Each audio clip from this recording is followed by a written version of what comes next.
Hey, it is time to get into the NXT Great American Bash 2025 review show. So let's get to it.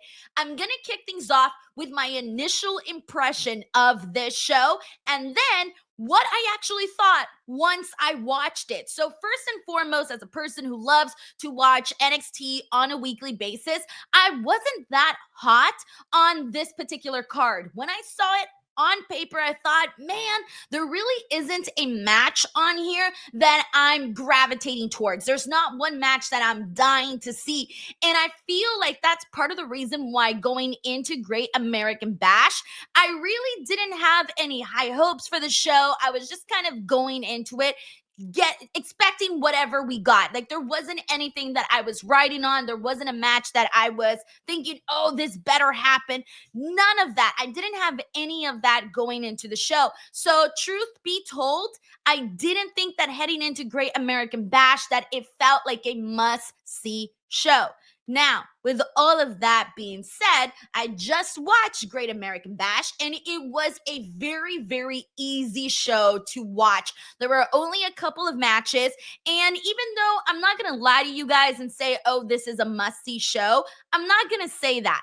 But I will say this, though. I had fun watching it. I liked most of the matches. In fact, I can't wait to get into them.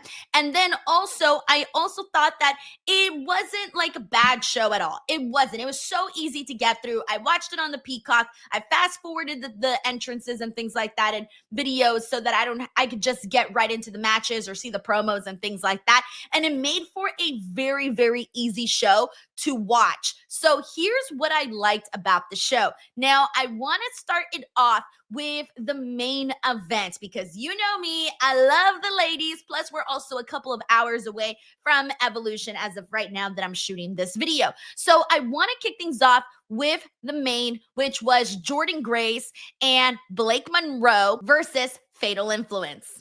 Blake Monroe and her muscle muffin Jordynne Grace got the victory in this match. Now, that within itself is giving us a whole lot to get into. But before I do, I want to tell you what I liked about this match. One, I thought that Fatal Influence did a phenomenal job playing their roles as heels, even though I wasn't a fan of JC Jane defeating Stephanie Vacker for the actual title. I still remember being like, what the hell are we doing, right? That was my honest reaction. But I got to give her props, dude. She gets so much heel heat. Even during this match, people were like, JC sucks, and they just don't want to get behind her at all. So great job. She's doing great work as a heel, and I loved the pacing of this match where it was one of those matches where you kept seeing my favorite thing was Jordynne and Blake's camaraderie because they did such a good job of being a team. And honestly, I wouldn't have never paired them up as a team. In my mind, I really wouldn't have visualized them together, but they kind of work, even though they're polar opposites in terms of personality and style. They're so different, right?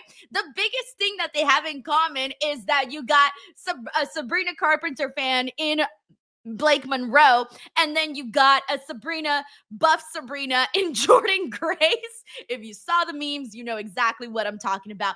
But they kind of felt natural as a team together, and I think the reason being that they're both really good wrestlers. So going in there with Fatal Influence, also, I don't want to take anything away from JC as well as Fallon Henley, who I'm a big fan of. Jasmine Nix was also on the outside, and throughout basically every single match that Fatal Influence has had, Jasmine Nix has been, handling her business on the outside. She's not just standing out there looking pretty. No, she is getting her hands dirty as well.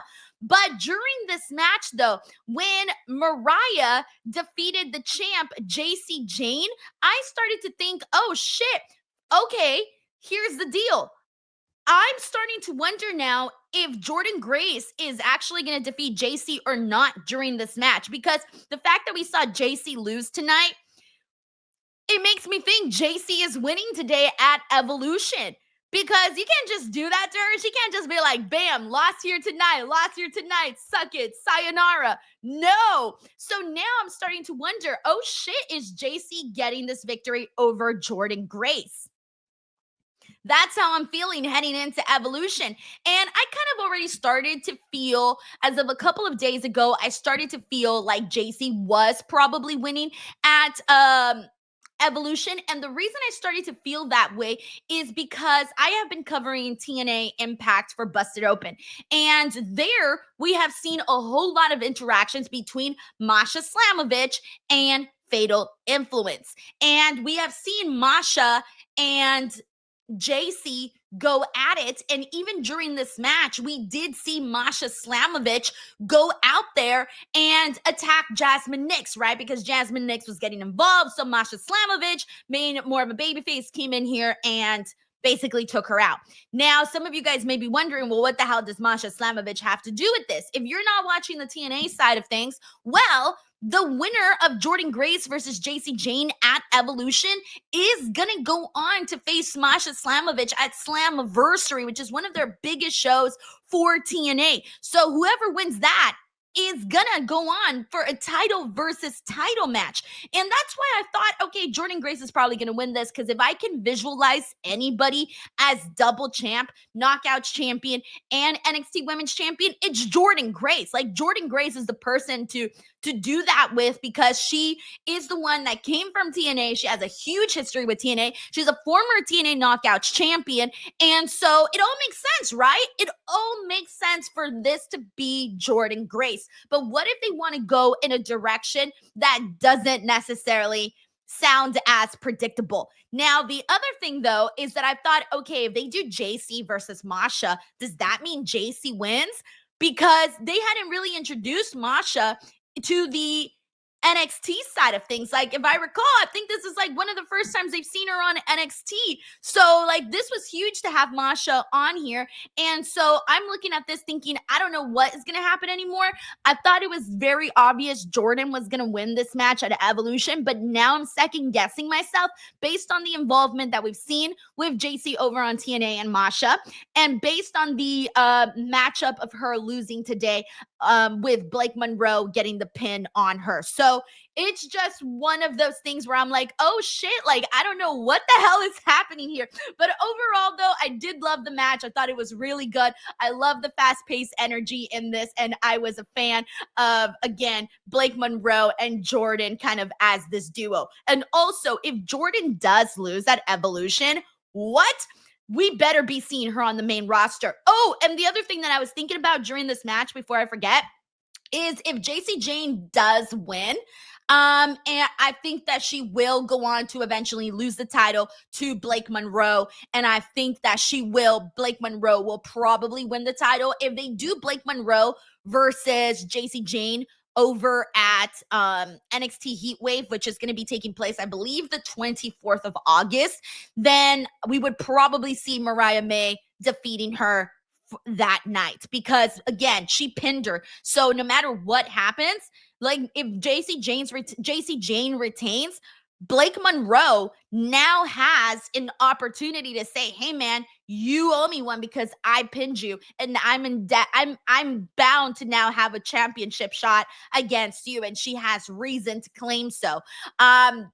That's where we're at right now. But who knows? Maybe we could be in a universe where we end up seeing Jordynne Grace still win, go on to become double champion, and then see her and Blake Monroe go at it. So there's just a lot of possibilities. There's a world where you could see, God, there's just a lot. There's just a lot. And I'm trying to like throw it all in together. But it is also one of those things, though, where with the NXT TNA partnership, I'm almost feeling like you really do got to keep up with what's going on the TNA side too. Because even for me, I was just keeping up with the NXT side. And only as of a couple of weeks ago, I started following the TNA side. And now I'm thinking, oh shit, I didn't even know all of this unless I was watching the TNA side. So it's one of those things where the shows are starting to really, really blend.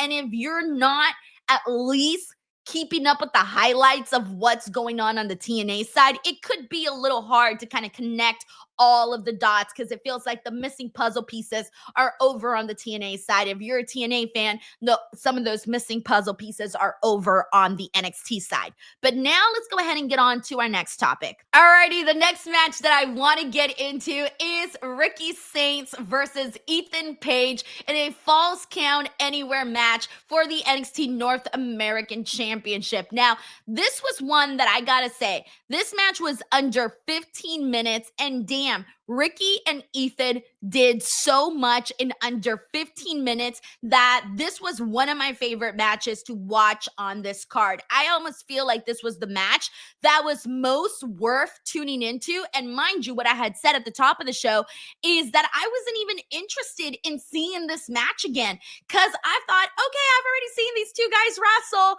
I didn't really feel like it was a must-see match. However, they went out there and they did something different. I love the way that it started very, very hot. Immediately, Ethan Page couldn't even take off his jacket without Ricky Saints going out there and spearing him. So off the bat, we had a match that was getting right to the action. And immediately they go out and they brawl into the bar area. They brawl out into the merch area. At some point, they even go out into the loading dock era. We see the use of the fire extinguisher in this matchup here. We see chair shots. We see just a lot of violence. At one moment, we see Ethan Page put the chair on Ricky Saints and like throw him into the ring post. Now that's kind of a big deal because if you guys recall, Ricky Saints had a, storyline injury with his throat. And so that kind of gave everybody the ouch factor when that happened. There was a sick moment where Ricky also put Ethan through the chairs, and that's always a brutal spot to take. Like, you're going straight into 4 chairs. It's always pretty nasty. But to close out this match, I loved the finish of this match. We got to see Ethan Page hit the Ego's Edge on Ricky Saints off the top of the stage through some tables on the outside. It looked absolutely cool. I love the way that they pulled this off. So I thought these guys really went out there and they said, you know what? We're not a match. Given how many shows are going on this weekend, we are not a match that is really being talked about. Like, there really wasn't that much buzz at all heading into it. However, I think coming out of it, they were a talking point, especially on the NXT side of things, especially on the WWE side of things. Like, I enjoyed this matchup more than pretty much everything that we saw on Saturday night's main event. In fact, I would say I enjoyed this match, the women's tag team match, more than anything else that I saw on Saturday night's main event when it came to like the body of actual matches. So that's something to point out because, again, people are going to disregard Great American Bash because, again, it's not the biggest show. And I know it because even I felt that way, and I cover this show on a weekly basis, and still I didn't feel like it was a must-see show. However, they came out, they delivered, and look at me, now I enjoyed some of these matches more than I did for Saturday night's main event. On to our next match. So the next match that I also enjoyed, and I had a feeling that this wasn't going to be bad because Inamura is a good wrestler and Obafemi is also a good performer, and I really like Obafemi. I'm a fan, and this was a meat match. Like this, I knew this was going to be good, but even though I knew, okay, Obafemi is going to retain, I wasn't expecting anything shocking. However, this was still an enjoyable match because, again, you had 2 really good performers. But the biggest takeaway from this actual matchup, though, is Josh Briggs, because Josh Briggs and Inamura are, they're friends, they're tag team, they're buddies, right? However, during this match, he ended up hitting Obafemi with the championship belt when Inamura and the referee were not looking, and Inamura did not want that. He didn't want to, cheat or anything in this match to try to get the win. However, his friend Josh Briggs had totally different intentions, and even though that didn't directly lead to Inamura's loss, because we still did see a lot more after this, unfortunately, it didn't help either, and Obafemi was able to retain that NXT championship. And even backstage, we did see Oba basically say like, hey man, I kind of want to give you another shot because Inamura did go up to him and apologize and said, hey man, I'm sorry for Josh Briggs' behavior. So what I liked about this was we got a good match. Obafemi looked like a sick-ass champion. And then on top of that, Josh Briggs is turning heel. Like, he's gonna be heel in this. And I'm excited because Josh Briggs has actually been underrated on NXT, in my opinion. I think Josh Briggs is really good. And I liked so many of his matches. However, I feel like there hasn't been anything else there. I don't know if it's the character, he just couldn't find anything, but when he's wrestling, he's not bad at all. So for me, I've actually been wanting to see Josh Briggs find something that takes him to the next level. So I think that him now turning on Inamura will be the start of something more in regards to Josh Briggs. So shout out to him, and I liked that they did that for this story because it added a different element to this matchup instead of it just being straightforward. Okay, Obafemi kicks his ass and let's move on, right? It added a little extra more, so I enjoyed that. All right, so the next topic that I want to get into is the contract signing. So at Slammiversary, we're going to be seeing a triple threat match, which is for the TNA Championship, and that's Trick Williams, the champion, versus Joe Hendry versus Mike Santana. They had a contract signing, and honestly, it was relatively simple. They were kind of saying a lot of the same things that they've already said. Mike Santana talking about what this means to him. Joe Hendry's trying to redeem himself, and Trick Williams basically being a heel and chalking his shit. So there really wasn't anything you haven't heard before, whether you heard it on NXT or you heard it on TNA. They kind of echoed the exact same sentiments. However, my favorite part in all of this was when Trick Williams said that he was the best TNA champion, and then everybody started chanting AJ Styles. I thought that was hilarious because I was like, bro, I know it's your job to say you're the best champion ever, but for best TNA champion ever, but come on, let's be real here. So I love that the fans felt the need to start chanting AJ Styles' name. Joe Hendry and Mike Santana ended up putting Trick Williams through the table. Again, nothing too crazy. I am going to be covering Slammiversary. I will probably be doing a watch along here on the channel for those of you who are interested. Slammiversary is only 7 days away now, so things are coming very, very fast.